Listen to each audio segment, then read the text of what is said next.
বাড়ি বাড়ি জল পৌঁছে দেওয়ার লক্ষ্যে কেন্দ্রীয় সরকারের উদ্যোগে এবং রাজ্য সরকারের যৌথ সহযোগিতায় জেলার বিভিন্ন প্রান্তে চলছে জল জীবন জল মিশন প্রকল্পে পাইপলাইন বসানোর কাজ।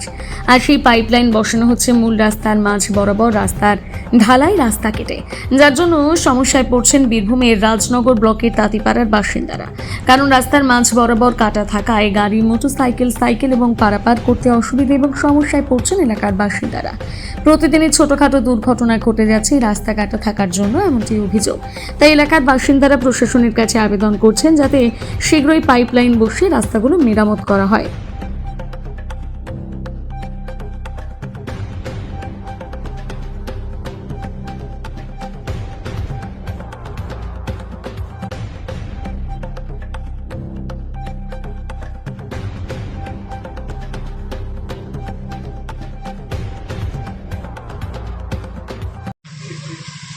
পরিস্থিতি পরিস্থিতি খুব খারাপ।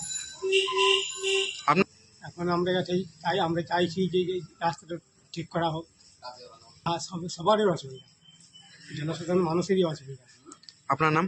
আমার নাম অজিত বর্মন। যে রাস্তার যে অবস্থা, এটা মেন রোড, ঠিক আছে, তো বোল্ডারে ভর্তি গোটায়, বহু মানুষের অসুবিধা হচ্ছে, স্কুলের ছেলে মেয়ে থেকে শুরু করে সবারই।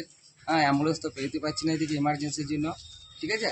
তারপরে বাইরের লোক আসা যাওয়ার ক্ষেত্রেও অসুবিধা, অনেক ছেলে মেয়ে বিপদ হয়ে যাচ্ছে। তো রাস্তার যা পরিস্থিতি, তো তাড়াতাড়ির মধ্যেই রাস্তা ঠিক করা আবেদন রয়েছে। আপনার নাম? আমার নাম কৈলাস ভান্ডার। রাস্তা বড় আমি বলছি যে রাস্তার যা অবস্থা, তাহলে মানুষ তো যে কোনো সময় মানুষের বিপদ হবে। তারপর মানুষ যে ঘরে দূরে দূরে সব বোল্ডারগুলো দিয়ে দিচ্ছে, তাহলে তো মানুষের ক্ষতি হবে, যে কোনো সময় মানুষ বিপদে পড়বে। গাড়ি ঘোড়া তো প্রেরণা একদম বন্ধ হয়ে যাচ্ছে। এগুলো সরকারের প্রশাসনের ব্যাপারে খুব তাড়াতাড়ি এগুলো ব্যবস্থা নেওয়া দরকার, তাহলে প্রচুর মানুষের ক্ষতি হয়ে যাবে। গাড়ি ঘোড়া কোনো মানুষের আজকে রুগী কোনো একটা বিপদে পড়লে গাড়ি ঘোড়া প্রেরণা যাচ্ছে না এদিকে। তো এই ব্যাপারে যাতে খুব তাড়াতাড়ি শিগগির ব্যবস্থা নেওয়া হয়, এটাই বলছি আমি। আপনার নাম? আমার নাম মতিলাল দত্ত। ত্রিপুরা রাস্তার যে মেন রাস্তা, সেখানে বাজারে যা পরিস্থিতি এখন, প্রত্যেক দিন যারা কাজ করছেন তারা তো কাজ অলরেডি কমপ্লিট করছেন না, এবং রাস্তার দীর্ঘদিন ধরে এরকম অবস্থায় পড়ে আছে। প্রচুর ছেলে মেয়ে, এমনকি যারা বাড়ি থেকে ব্যবসা করতে আসে তাদেরও অসুবিধা হচ্ছে, আমরা যারা স্থানীয় তাদেরও অসুবিধা হচ্ছে। তা আমি প্রশাসনের কাছে আবেদন করতে চাইছি এই কাজটি যাতে দ্রুত তাড়াতাড়ি সম্ভব হয়, তার জন্য আমরা গ্রামবাসীর তরফ থেকে আবেদন জানাই। ফেন্সিং ছাড়াই কাজটা করি, সেটাতে ওরা রাত্রে করে যাচ্ছে, কেউ দেখতে পাচ্ছে না, বুঝতেও পারছে না।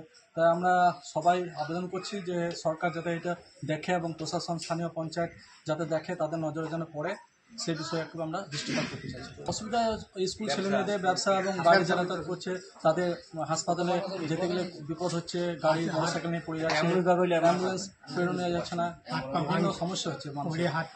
আর জল তো অবশ্যই, জল তো চাই, কিন্তু এইরকম পরিস্থিতি হলে পরে তো মানুষের একটা রাস্তা যাতে ভালো থাকে সেই দৃষ্টিপাত করছি আমরা। আপনার নাম? আমার নাম সন্তু দাস বসু।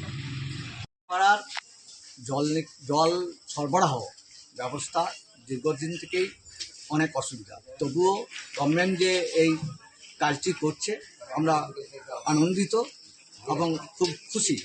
কিন্তু এই যে মেন রোড, যেখানে প্রতিদিন শয়ে শয়ে ছেলেমেয়েরা স্কুল যাচ্ছে, বাজারের লোক যাচ্ছে, বাড়ির থেকে যারা ব্যবসাদার তারা আসছে, হাসপাতাল যেতে হলে, অ্যাম্বুলেন্স যেতে হলে ঠিক প্রচণ্ড অসুবিধার মধ্যে কতদিন ধরে এই মেন রোড এরকম খোঁড়া পড়ে থাকবে, এই বোল্ডার পড়ে থাকবে?